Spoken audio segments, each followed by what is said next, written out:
לא, לא עכשיו. זה סיוט.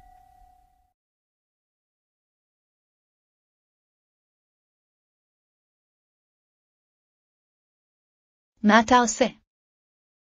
אני לא רוצה ללכת לעבודה. לא שוב, דביר. אני לא רוצה לשמוע את זה.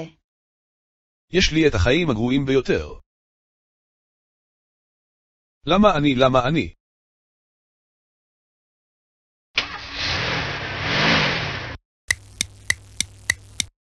הוא מגיע. אתם זוכרים מה לעשות? כן.